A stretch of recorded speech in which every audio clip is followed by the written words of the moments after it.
Hello, everyone, and welcome to TAG Tech Start Live.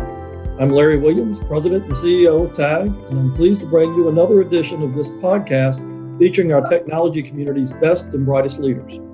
This podcast is all about showcasing what makes Georgia the number one place to do business, and it's about bringing to you the stories of how our technology community and our remarkable TAG members are driving innovation, benefiting our local technology community, and making a global impact. Today, I'm joined by Jen Bonnett, Vice President of Innovation and Entrepreneurship at the Savannah Economic Development Authority, SEDA.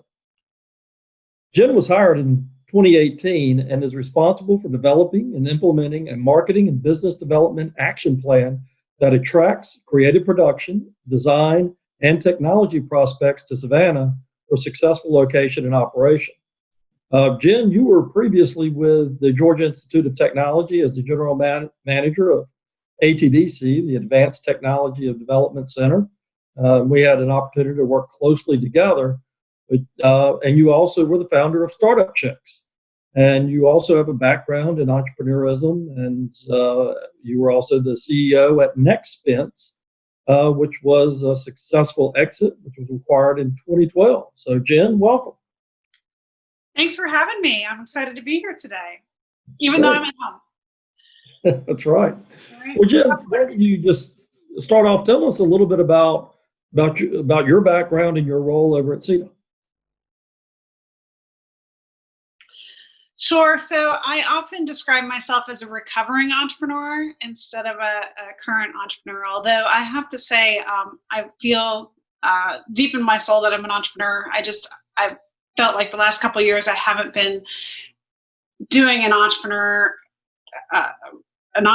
role, but instead helping other entrepreneurs. And that really started kind of 2008 when I launched StartupChicks and was doing Nexpense. And after selling Nexpense in 2012, joined ATDC first as a entrepreneur in residence, eventually as assistant general manager, and then general manager. I really got back into the idea about how I could have a bigger impact by helping entrepreneurs on their journey. And that's kind of what's led me here to SEDA even. My family's lived in this region for 20 some years, and I've always wondered why Savannah didn't have a stronger technology ecosystem. Why was Savannah not more of a startup town than it is today? It seems to me that it has all the assets to be tremendously successful in this intersection of where the digital native creatives that graduate from SCAD meet with the larger companies like the Gulfstreams and Great Danes and JCBs that are located here. And we could do some really interesting things. So when I was offered the position to come down here, I decided to kind of, walk the talk that I've been saying. For when I was general manager of ATDC, we ran a statewide program. We had educational programs going in 11 cities across the state. And I was going out and talking to people saying that we could do this anywhere. You could cultivate a startup technology-centered community anywhere, an innovation economy in every small town in Georgia. So I decided to move to Savannah and test to see if I could actually make that happen. Well, that's great. This is one thing, to be an entrepreneur and to really thrive in that culture. And I like the way you said it. You like to help people through their journey. But talk to us about what makes a person an entrepreneur. What is that drive that comes up, that motivation that drives someone who really wants to take that journey from startup all the way up to scaling a company? Craziness? No. A little bit of a bolt loose up there, but no.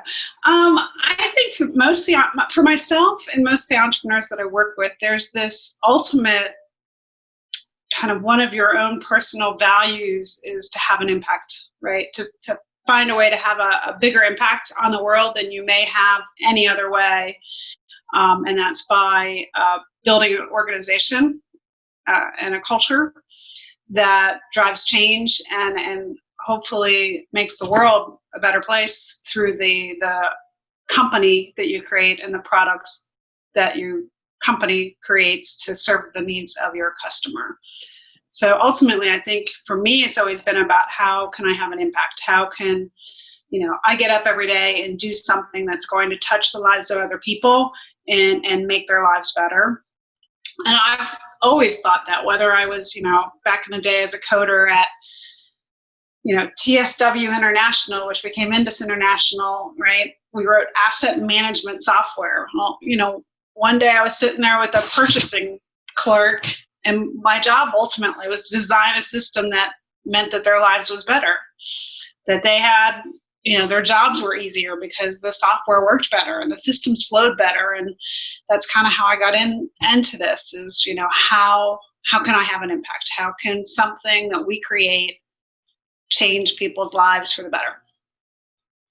You mentioned an important part of it, and it's really about building that team.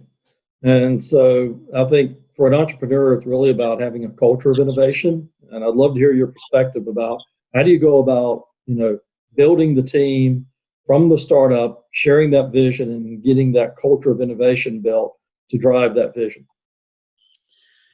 Yeah, so that is part of the most challenging and most fun thing about being an entrepreneur is the ability to create a company and create a culture and bring, get the right people on the bus, so to speak. And really, when I think about building a team, I think about leading versus managing. It's kind of the way I think about things. I always wanted a team of disruptors. I wanted everyone on the team to be able to disrupt our industry in their own way. And so as a chief technology officer for a software company, my goal was to try and find really, really smart people that were much smarter than I was, and then give them the opportunity, say, okay, here's the problem, how do we solve it? And let them come up with a way to solve it instead of trying to give them the way to solve it. And even as general manager of ATDC, we grew the team from when I first started there was about 5 people, I think 3 people full time, and the rest of us were part time, and then all the way up to 26 people when I left. The current general manager of ATDC told me I hired unmanageable people in our first conversation after he took the job. And my job there was to serve entrepreneurs. And I think entrepreneurs best serve entrepreneurs, right? Because there's a mindset there. So I hired really strong entrepreneurs, and they don't like to be managed. And I gave them a vision. We launched the FinTech program while I was at ATDC, and I hired Michelangelo Ho to run it. And I said, you're the FinTech person. Tell me how to do it. How do we become a startup community that really thrives on FinTech? Go, figure it out, get back to me. Right. And that, is about hiring other leaders, I guess, and letting them do their thing. And trying to hire people that are smarter, better than you. And again, let them do their thing. Don't get in their way. And part of that's also knowing that not everything's going to work, right? There's going to be failure.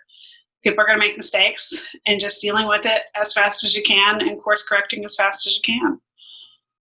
How do you set up that framework? As you said, set the vision, set the framework. So there's a lot of whiteboard for people to be, the free thinking, creative people that you want to, but at the same time, you want them lined up to mission and vision.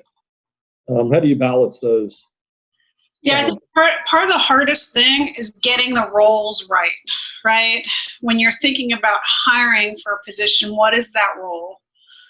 How do you define what that role is? What does success look like for that role before you even hire the person, such that hopefully you can get the right person in the seat and they can be excited about the role? I've done the other way where I found the person and then created the role. And I'd say it's a little bit harder because now you found a person, you're trying to define a role around what they're really good at. So I'd say I prefer to try and document what I want the organization to look like and come up with the next 2 to 3 hires that we have to make in order to be successful. Document their roles pretty clear, and then go out and find somebody that fits that role versus the other way. But I think it's communication. It's having a clear definition of what their role is and what the metrics that we're going to define that success is. And especially now when you're not face to face every day, having those metrics and knowing what success looks like for this quarter, for this year, was really important. Yeah, it is. And that is quite the challenge, I think, in any organization, of that balance, and then making sure that we're moving everything in the right direction. Um, Something that you and I have talked a lot about over the years, and I always love hearing your perspective and the evolution of your perspective, because it is an evolving topic, and that is, you know, innovation, entrepreneurism throughout the state of Georgia. We know we've got this global hub of innovation called Atlanta in that region that it represents, but there are really very interesting things going on throughout the state. So can you talk, so as we face this opportunity and challenge, give us your statewide perspective, and then a little bit later in the conversation, we're going to drill down on Savannah. But what is your perspective there about what that innovation culture looks like throughout, and the opportunities that we have throughout the state? Sure. So I've been lucky enough to be thinking about this for a long time now, right? So I've been with ATDC since 2011 and focused on the statewide program there. Even early on, it was kind of my mastermind was ATDC and running our education programs at the different co-working spaces across the state, which got me connected to each city in the state, circa 2011, 2012. So I know the folks that are doing interesting things in Augusta at both the medical college there as well as the cyber center and the clubhouse. And I know the folks in Macon at Spark Macon, and I know the folks down in Columbus at Columbus Makes It. And so I think of the state of Georgia as a network of nodes, where Atlanta happens to be the largest node. And how can we do a better job of connecting those nodes, right? And so I've been lucky enough to be on the Lieutenant Governor's Innovation Task Force. I'm on 2 of the subcommittees right now that's going on, and there'll be kind of some reports coming out probably around the July timeframe. And it's people from across the state that are interested in making Georgia like globally recognized as the #1 tech state on the East Coast. And part of my issue around this is, are we not already? Right? Yeah. Is the problem that we don't believe it, or is the problem that the world doesn't believe it? Right. And so I think there's a little bit of a storytelling element here that the state is missing. And I certainly feel it in Savannah. Like whenever I go and talk tech to people, they're like, well, we're not good at tech. And I'm like, well, but Dirt, who makes those modular walls for office buildings, has been using AR, VR for 8 years to sell. Is that not innovative, right? Gulfstream has a titanium printer for parts for old planes that they no longer make those parts for, so they can 3D print titanium parts for an airplane. Is that not innovative? Right? Yeah. Great Dane has a team of 15 data scientists here that are analyzing the data that's coming off the IoT devices that they've now put on their trucking containers. So data is coming from all over the country, and they're trying to make sense of that data. Is that not innovative? And people go, oh. So I think we have a storytelling issue, especially across the entire state, less so in Atlanta, about, we have really innovative people. We have very innovative companies.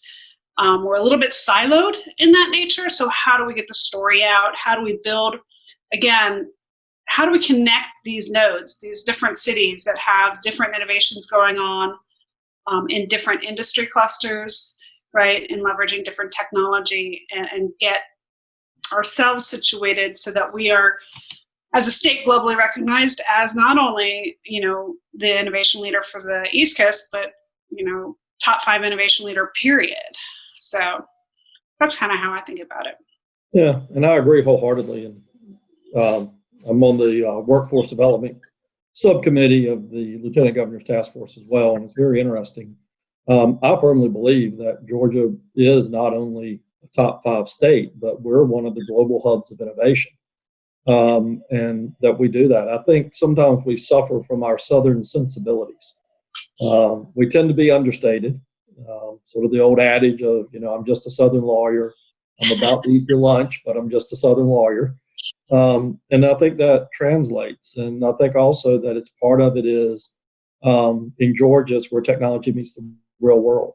We don't always have the shiniest new gadget or, not big in social apps, but we have more companies that are using technology to drive revenue than probably anywhere else. And so that makes a lot of our companies leaders. And you gave some great examples, brands that might not be synonymous with technology, but they're very innovative and they're utilizing technology to do things, and they're doing it all over the state. And it is interesting that I do think we have to believe ourselves, but that's the first step. But in a lot of ways, we're there. And if we look at Metro Atlanta, in a lot of ways, companies are flocking here. They want to be here. And so I think deploying that across the state is a great opportunity for us. Let's talk about it in the context of the world we're living in today, in the world of the pandemic and COVID-19. How do you think that's impacted things? And then what do you think the future is going to look like for entrepreneurs and startups throughout the state? So my world dramatically changed on March 16th.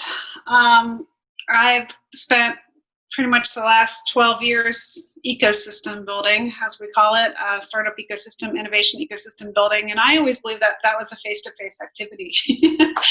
My days were meeting after meeting after meeting, sometimes in 30-minute intervals with entrepreneurs, lots of evening events, almost every night an evening event. Tag society meetings, my StartupChicks meetings, the ATDC meetings, even here. I've got an ATDC startup circle this evening. All of it's virtual now, and it's been amazing how easy that transition was. For me, I'm a technologist, so I'm very comfortable with technology. My prior life as a chief technology officer. Making the decision to go virtual took me a few days because I was like, nah, this isn't real. How do you do this? But now that we're virtual, in some ways it's easier because I have a lot more flexibility as to where I can pull speakers from, right? So I'm lining up speakers for the month of June right now, and they don't have to be in Savannah. They can be anywhere, right? So I can go after the best speaker possible on the topic instead of worrying about trying to get someone in Savannah that could talk to that topic. And so in some ways it's easier, and we're going to stay virtual for all events through at least June. I don't know what's going to happen after that. So I think we've gone from face-to-face to virtual, and now there's going to be this mixture. And I think it's going to work well. I think we're gonna figure out this happy meeting of things that we need to or want to do face to face, and there's going to be the things that we can still do virtually. I do think we're going to see a lot more remote work, right? Which is a huge opportunity for smaller cities like Savannah, where you're not required to be in the office every day. So why live in a place where you have an hour commute? Why not live like where I live right now? I'm staring at, it's high tide, the marsh is in full. I see all the beautiful birds out my window right now. Why not live here and have a job in Atlanta where I go visit a couple of times a month? So I think we're going to see a lot more remote, and we've already seen Twitter and Square, both tech companies say that their workers never have to come back, right? And we've seen, what was the one that was most interesting to me?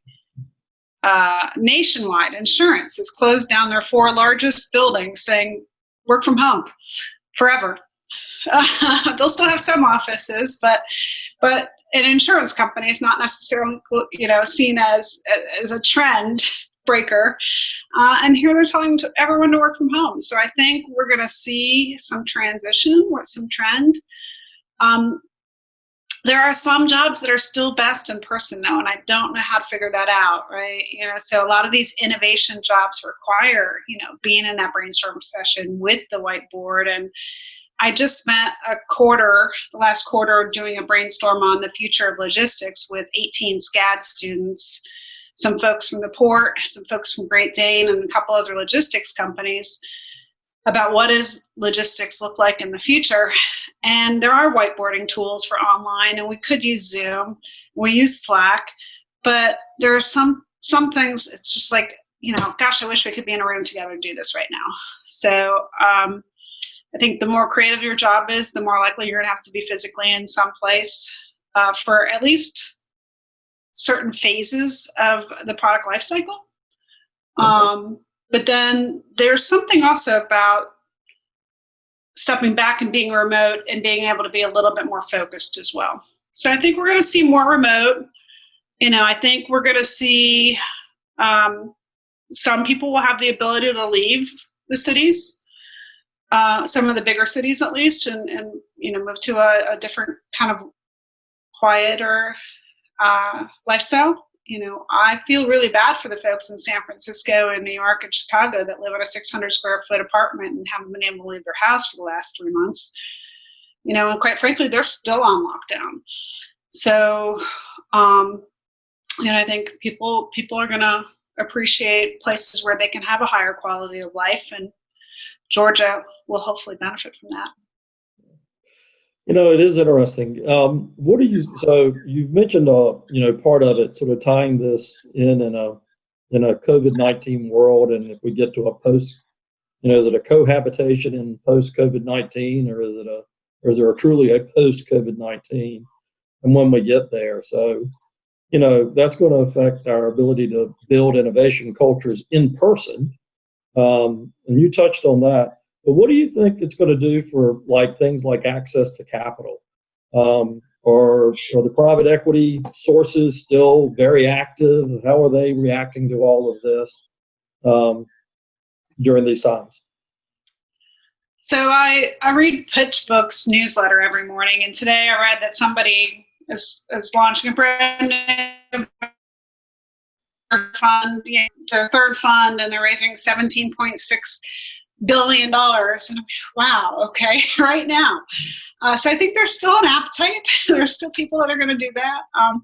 I also read a different article that said a lot of people are probably going to move out of San Francisco, right? And maybe back that Sand Hill Road's more popular than downtown San Francisco from a VC perspective. We've already seen some VCs open offices in North Carolina, right, that were New York or West Coast funders. Hopefully we can do something to encourage more West Coast investors to open offices in Atlanta or the state of Georgia to get folks closer. I think how fast the economy recovers is really key, right? So I had received funding from the EDA, the federal government, to launch a seed fund here. It's called a Seed Fund Starter Grant from the EDA, SFS fund. And I received $300,000, $100,000 a year for 3 years. And I was supposed to start raising money for that in March. So I reached out to my contacts at the EDA and asked for an extension. And I basically just pushed everything back a year. I haven't taken any of their money yet. But I just don't feel confident. In March, I did not feel confident that I could go out and raise $2 million from local high net worth individuals to start a seed fund in the region, while the stock market's so uncertain. The commercial real estate market's uncertain. Everything's uncertain. So I decided, I reached out and said, I want to push it at least 6 months. I don't want to start till October at the earliest. And I just want to see where we're at in October. And they agreed. So, I am watching carefully and paying attention. I guess it depends on how long the recession lasts. If there really is a recession, is it U-shape? Is it V-shape? Is it W-shape? I'm relatively confident with what we're seeing from an opening perspective in Georgia, right? We've been open since April 27th. It's too soon to say how bad we were at social distancing Memorial Day weekend. But, Georgia's been pretty flat since we opened in April, the end of April. And so hopefully that means people are being smart. We can reboot the economy, get people moving again, and then, see how we come out of this. And, 2008, 2009, a lot of great startups started in 2008, 2009. So what great startups are going to start out of this? It's a great point, and I've really been observing that people in Georgia have really been being smart about this reentry. People, I think there's some pent up, some cabin fever. People are ready to get out, but I think everybody has the same sentiment. They want to be safe and healthy, and they want our community to be safe and healthy. And I think that's always been part of Georgia, is we do have that community mindset. One thing that we've seen in other recessions is that, whenever there's a contraction, and especially when there's high unemployment, we see an uptick in the number of companies that start up. So one is out of necessity. People have to make a living, so they're, standing up their own companies. And then some of them are really thinking of new and innovative ways. Couple things that I think of, and this will, because I want to talk to you about supply chain, is there are a couple things like in government, where one of the government CIOs have told me that they were able to do, and he was able to accelerate his digital transformation agenda in 30 days, things he'd been trying to get done in 2 years. Telemedicine and how that affects health IT. A lot of relaxation of policies and other things that inhibited the growth of telemedicine all of a sudden got pushed aside. And personally, I don't see it going back. We've seen both the resilience and in some cases the some of the flaws in our supply chain. So on one hand, very resilient, able to, it's been working very well. But then we've seen some areas where it could be better.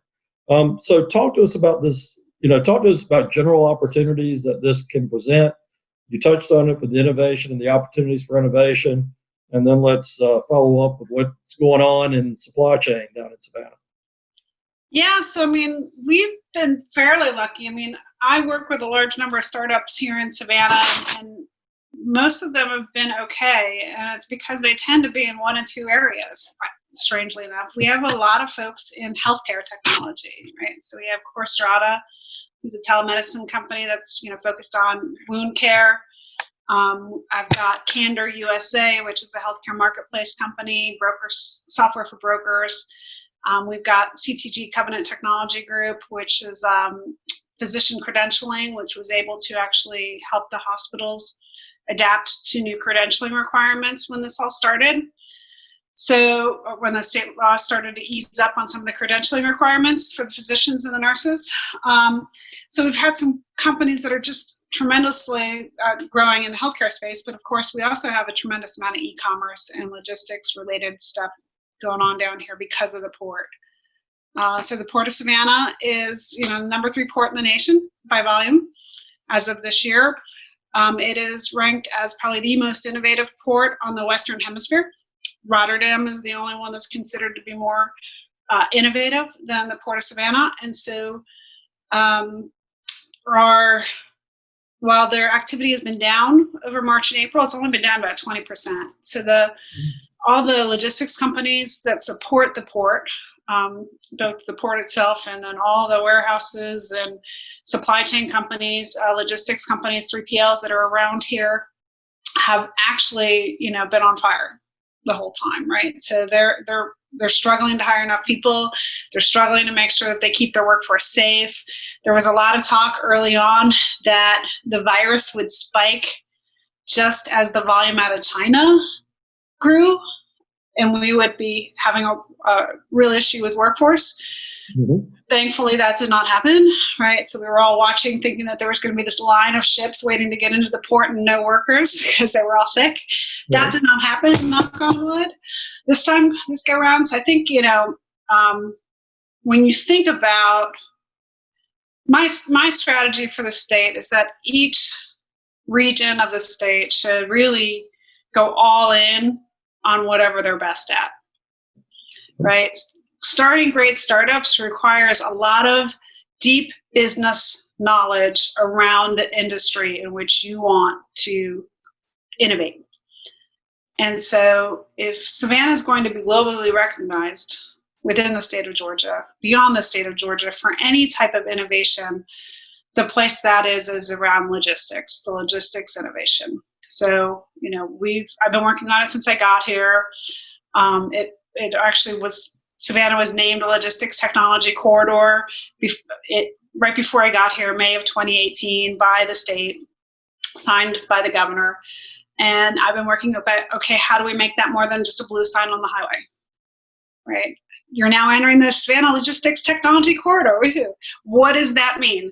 Yep. And so myself and a group of individuals that formed a task force that's now actually being led by Georgia Southern University and SEDA is looking at what do we need to activate innovation and logistics technology? What do we need to activate more technology workers that want to specialize in this type of supply chain to move to the region to innovate here, both as individuals and as companies? And then how do we tell that story? And then I guess there's another component. There is the education component, right? And how do you think about not the jobs that are today in these warehouses and or the port, but the jobs that we're going to be thinking about in 5 or 10 years. This is one of the stories I like to point out to people that start to say, well, we can't do that. We're not good at technology. We're a Savannah. You say, okay, well, the number one paying job in a warehouse today is a forklift driver. They make $18 an hour. And that's the best job in some of these warehouses, right? And, the Wayfair establishment, the Wayfair warehouse here is supposed to employ 1,000 people over the next 2 years, right? Imagine a warehouse without any forklift drivers, because Amazon doesn't have very many forklift drivers. Most of their forklifts drive themselves.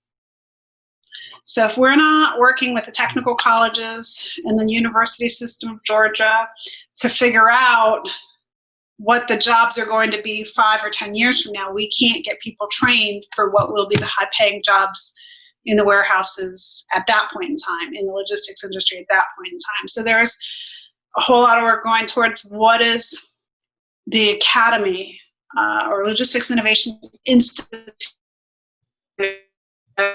Georgia Southern University need to look like, and how do we think through what's going to happen there. So we're in the middle of a big study.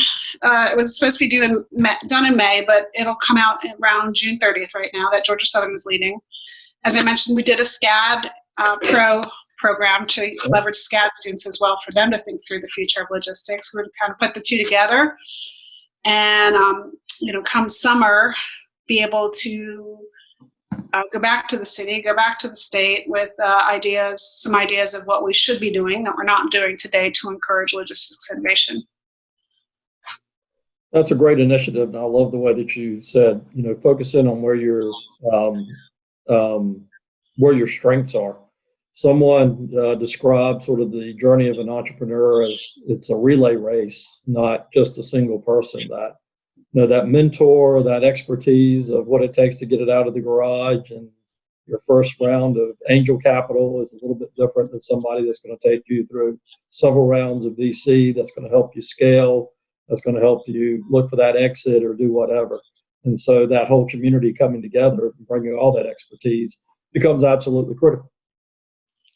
It's been fun. I'm meeting a lot of new people. I'm not necessarily a logistics expert, so I'm learning a lot. It's been a lot of fun. The port is amazing. If any of y'all come down and want to go for a tour of the port, let me know. We'll make that happen. It's really interesting to see kind of the behind the scenes at the port. And then there's some really innovative work going on in some of the warehouses with robotics. I've seen robotic arms that have been designed such that they can pick up a piece of fruit, much like a human hand would, but not bruise it. Cool. So how do you automate some of those quality control processes? Yeah. And there's a lot of interesting, innovative things going on that most people don't know about. Well, let's talk. So tell us a little bit more about what's going on in startup community and economic development in Savannah. And didn't you just announce a new incentive to attract more companies to Savannah? I did. This is actually a little bit more about more talent to Savannah than companies. So so with my SEDA hat on, we've been busy all through COVID-19. We're still getting requests for projects, companies that want to open here, either advanced manufacturers, for the most part, advanced manufacturers, right? The tech companies that I primarily work with are hunkered down, doing their thing, trying to make it through this, pivot, not necessarily thinking about moving their operations right now. And so one of the things that I've been looking at is we have a tremendous amount of young talent in Savannah that really wants to stay in Savannah, right? There's 12,000 SCAD students that are essentially digital natives, right? Their number one skill that SCAD teaches is design thinking, which is problem-solving, customer-centered problem-solving skills, which every company, wants today. And it doesn't matter, like this last program, I was working with a young woman that's in the fibers program. Who would have thought? But she came up with one of the best ideas for solving some of the logistics issues that we were talking about in the Future of Logistics program. And so, Georgia Southern has a tremendously strong computer science department, which is primarily 45 minutes away, but they are teaching some of the economics and computer science classes here in Savannah as well. And as that university comes together under one umbrella with one leader, that's going to be a tremendous asset as well.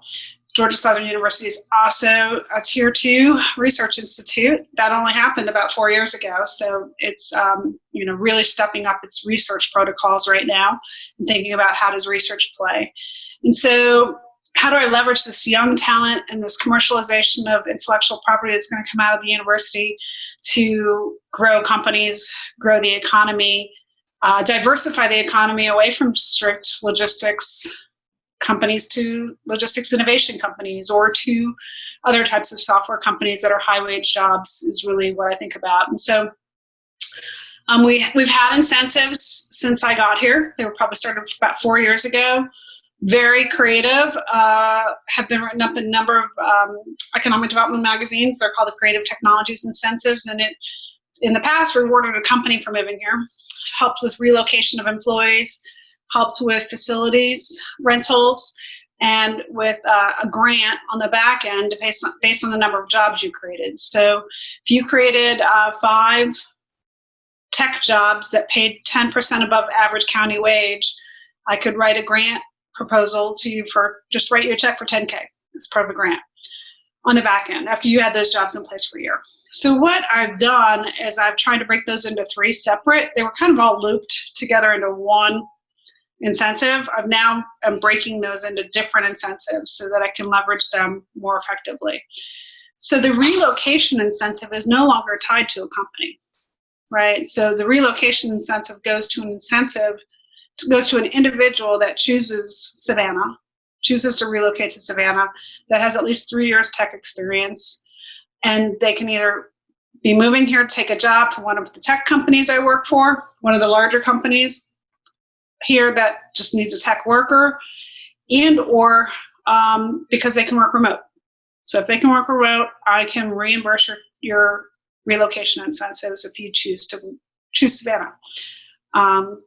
You do have to commit to being here for 2 years. It's up to $2,000, so it may not be all of your moving costs, but the intent is to hopefully reach out to people that it was their dream to end up in Savannah at some point in the future, to incentivize them if they're tech workers to come now. Especially if you can work anywhere, choose Savannah. There you go. Well, that's exciting. I think it's a great opportunity for people to move and take advantage of a great quality of life, a great lifestyle, a great quality of place. And they can even have a background that they try to recreate technically on all of these digital platforms. You've got it right there. You've got the marshland. You've got the water. It's real. It's the real world. Again, it's where technology meets the real world, and you don't have to recreate it as a photograph. Jim Bonnett, thank you so much for taking some time. Jim Bonnett is the Vice President of Innovation and Entrepreneurship at the Savannah Economic Development Authority. I'm always delighted to have a nice conversation with you, Jen, and thank you for all that you're doing. It's always good to catch up. Hopefully we'll be able to catch up in real life soon. I'm looking forward to it. This is Larry Williams, President and CEO of TAG. We're pleased to have brought you another edition of our podcast featuring our technology community's best and brightest leaders. Thank you for tuning in, and we look forward to for you to tune in at the next one. So thank you so much.